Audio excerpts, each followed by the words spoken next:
it's right about time to bring you up to date with what's happening globally and in Nigeria.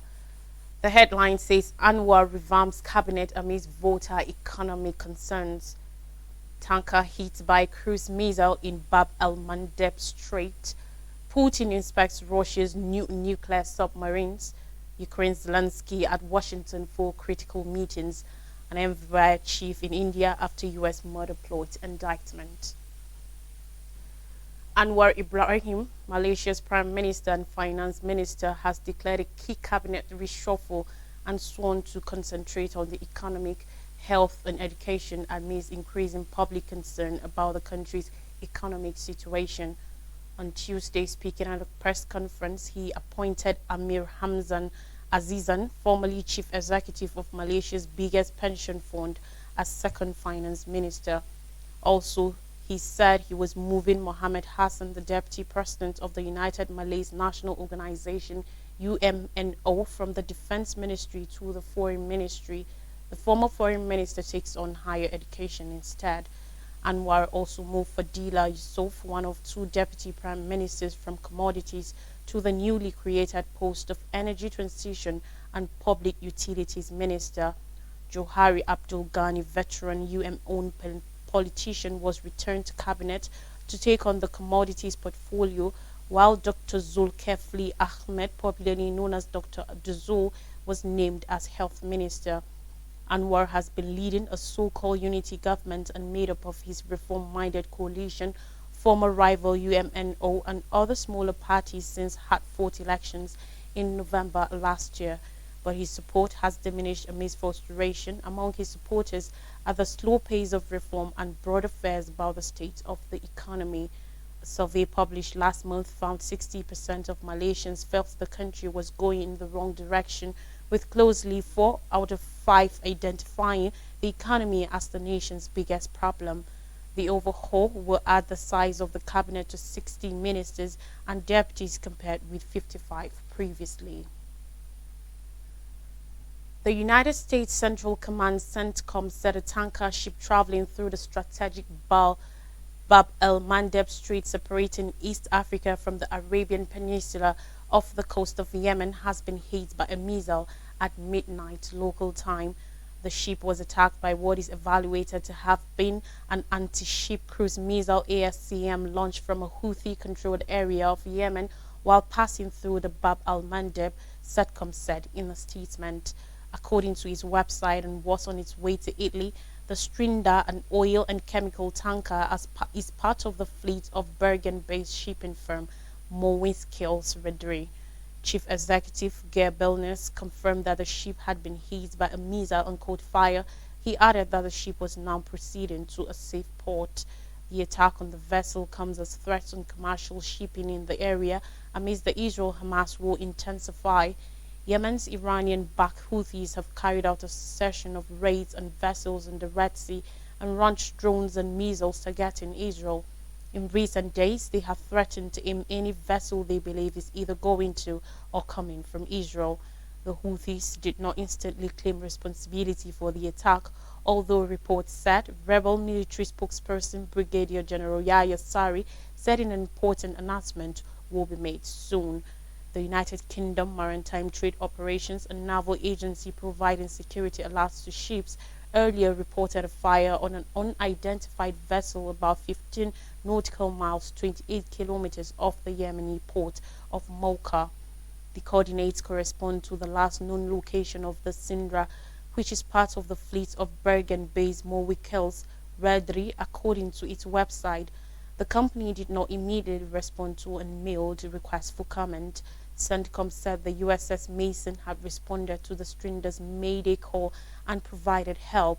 The US and France have stopped short of saying their ships have been aimed, but have said Houthi drones have headed towards other ships and been shot down in self-defense.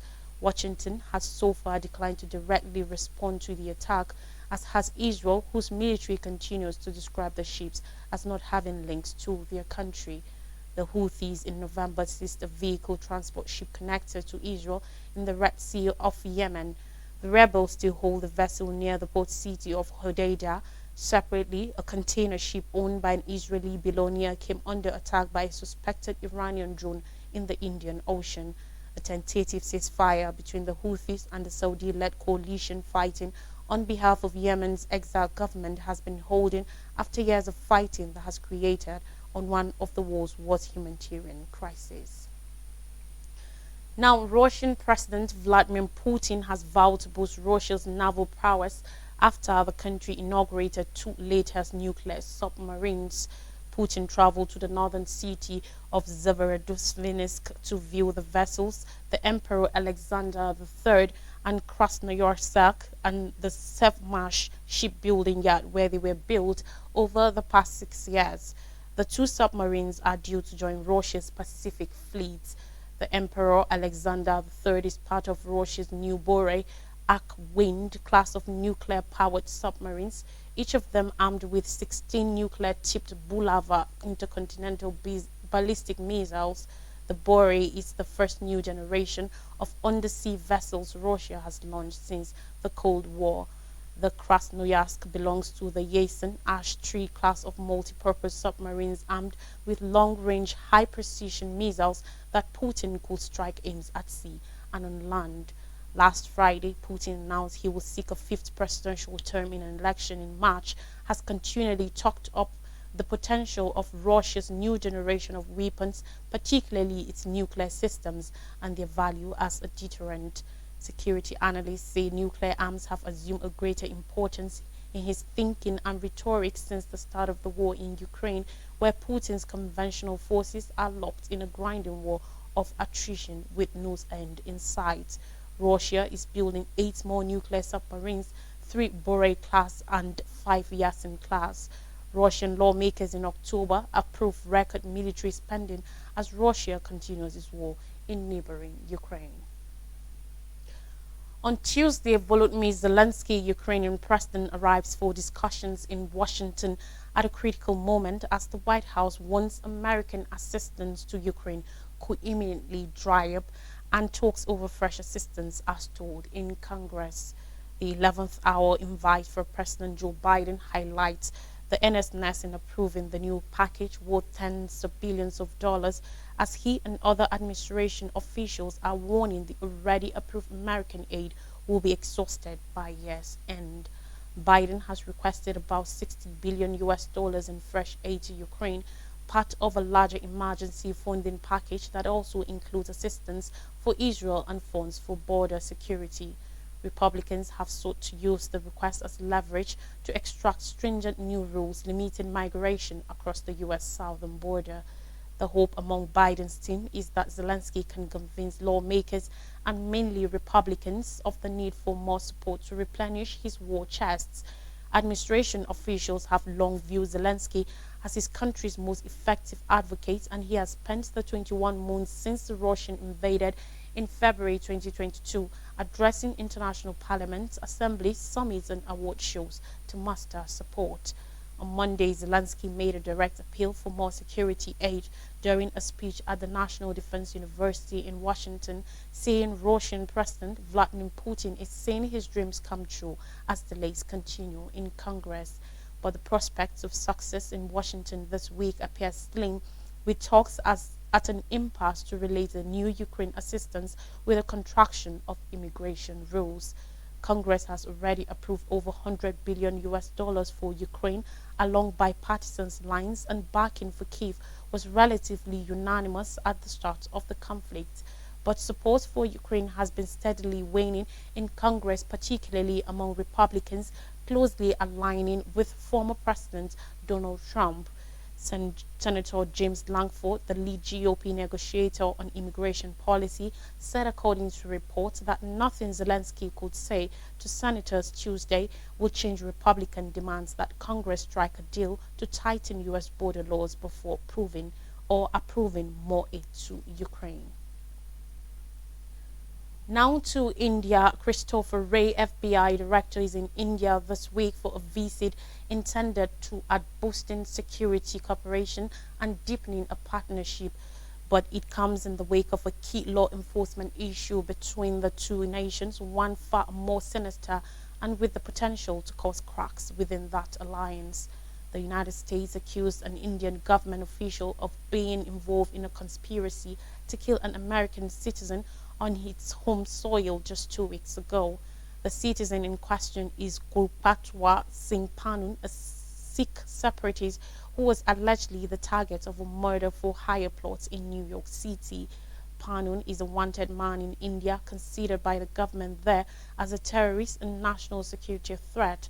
But to some Sikhs overseas, he's an outspoken activist and a man rallying for a cause that has come to unite large swaths of the community's international diaspora.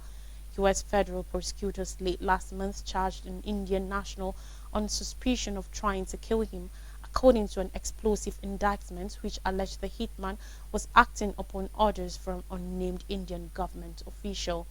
The stunning revelation came little after a month after Canada's Prime Minister Justin Trudeau publicly alleged that India may have been involved in the murder of another Sikh separatist, Hardeep Singh Nijjar, on its soil, prompting a furious response from New Delhi and provoking a diplomatic fallout between the two countries.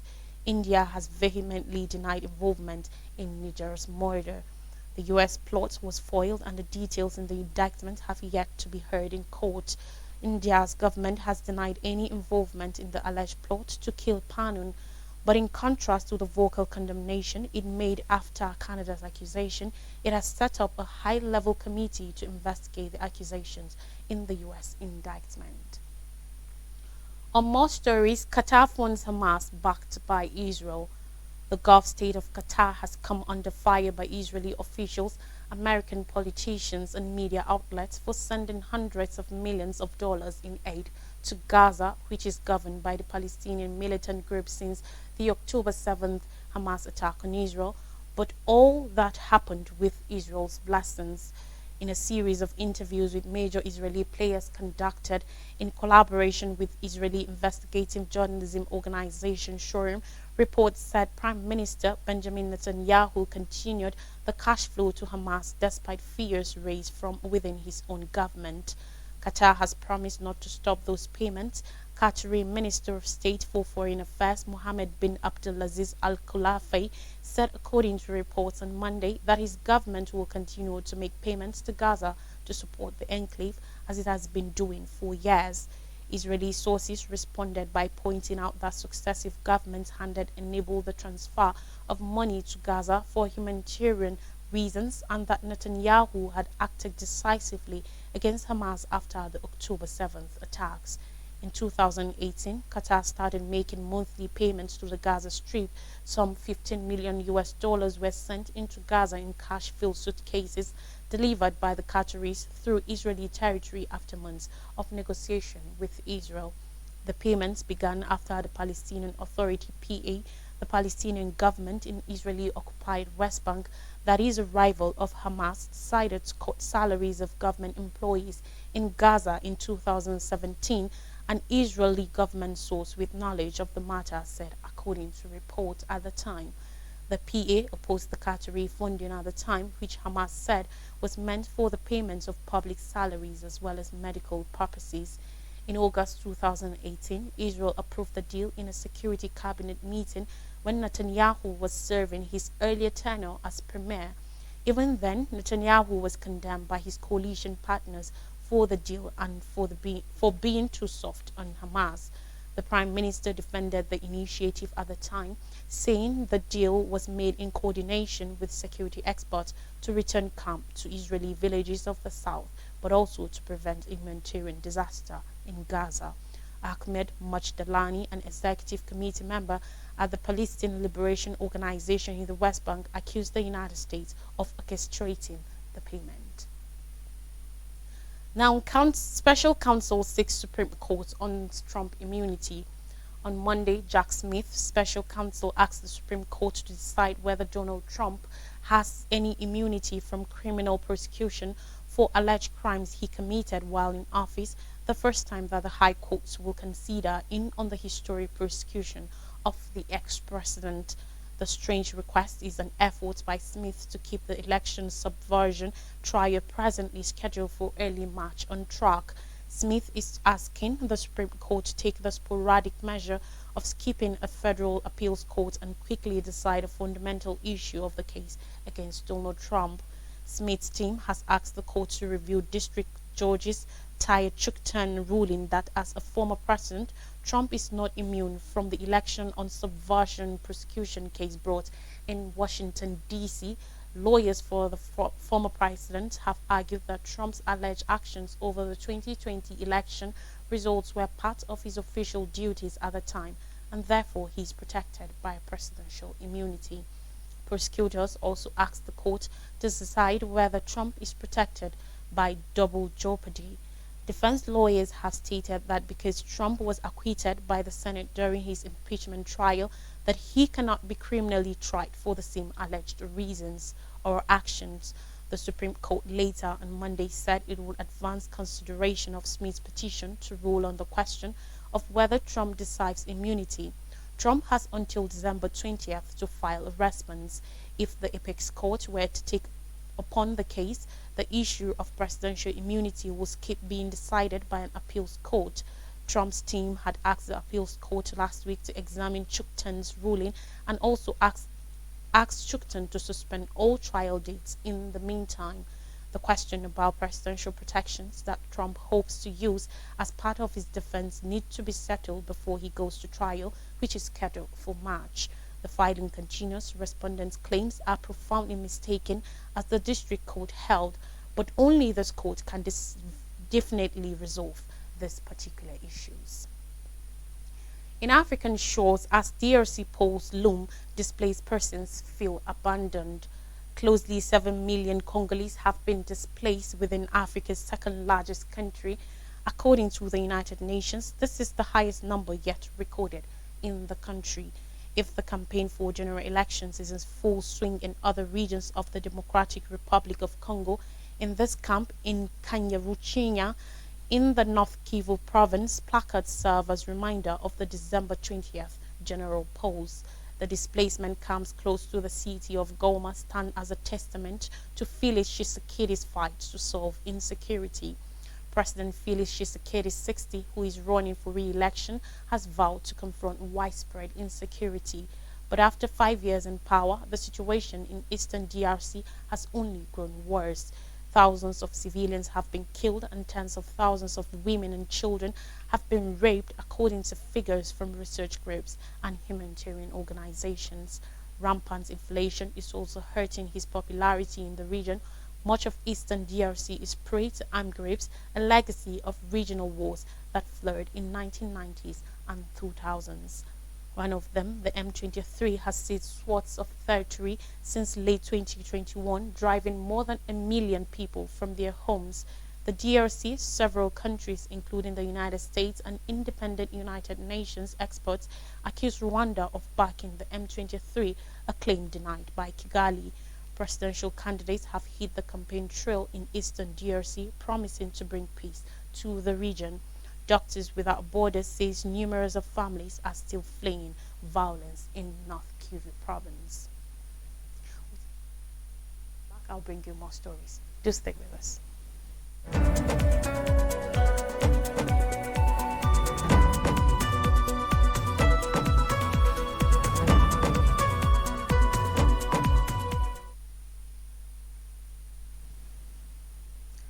You're welcome back. Now in Nigeria, on political matters, Rivers crisis, 27 PDP lawmakers defect to APC.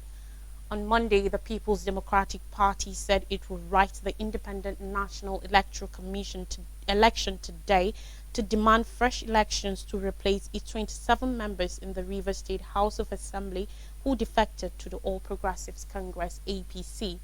A total of 27 members of the House elected on the PDP platform on Monday defected to the APC and threatened to reject the request of the state governor, Siminalayi Fubara, for approval.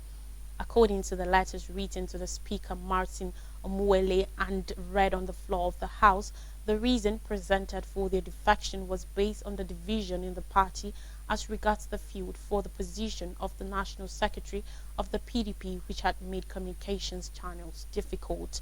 prior to the 2023 governorship election in the state. Nyesom Wike, then governor of the state, had reportedly bought forms of dozens of PDP partisans, including Fubara, as governorship aspirants. But Wike was reported to have picked Fubara, who was then Accountant General of the state, a situation which created ripples among party leaders who said Fubara was not a politician and was not part of the struggle. However, Fubara and his predecessor fell apart a few months ago when lawmakers loyal to Wike moved to impeach the incumbent governor amidst the crisis. A section of the State House of Assembly was gutted by fire. The steps to impeach the governor led to a division in the House, with Speaker Muole leading the majority, while House Leader Edison Ehe led another faction. The PDP National Publicity Secretary, Debo Olugogba, reacting to the defection of the lawmakers on Monday, revealed that the party will explore all options to reclaim its seats in the State House of Assembly. Earlier in a statement, Olugunagba declared that by defecting from the PDP, the seats of the respective 27 lawmakers had become vacant by virtue of the provision of Section 109, subsection 1, subsection G of the 1999 Constitution as amended. He added that in the interpretation by the Supreme Court, the 27 defected members had vacated and lost their seats, rights, privileges, recognition, and obligations accruable to members of the Rivers State House of Assembly. And finally, on the news on Yuletide, Nigerians face income shortfall for essentials. Numerous households are not finding it easy as the ability to purchase daily and basic requirements is becoming a tall order for many amidst growing inflation and falling incomes. The households, mostly those in the low income level, have bemoaned the costly 100% of their earnings are now spent on food, whose prices continue to rise daily. Recent data from the National Bureau of Statistics (NBS) showed that Nigerians spent 61.0 trillion naira on food and other household items and services in the first 6 months of 2023.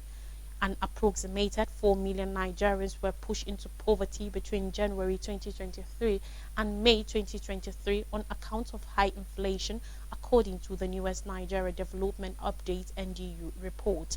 This is just as the surge in inflation continues to eat deep into the purchasing power of many Nigerians, taking staple foods from the table of millions and increasing the poverty level. NBS said 89.8 million Nigerians fell below the poverty line at the beginning of 2023, with an additional 4 million, the NDU claimed, were thrown into the net in the 5 months of the year. The number of extremely poor numbers will have reached 93.8 million at the end of May.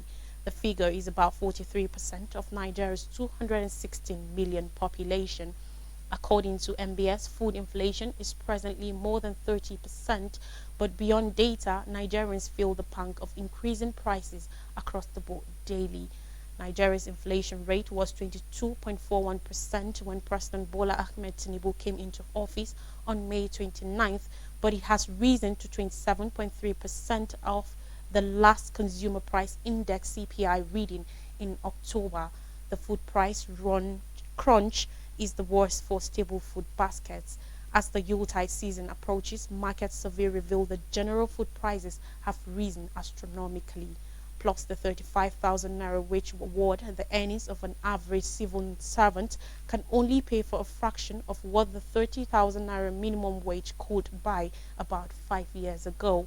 Today, the same minimum wage earner will need 90% of his salary and wage award to have basic essentials for his family.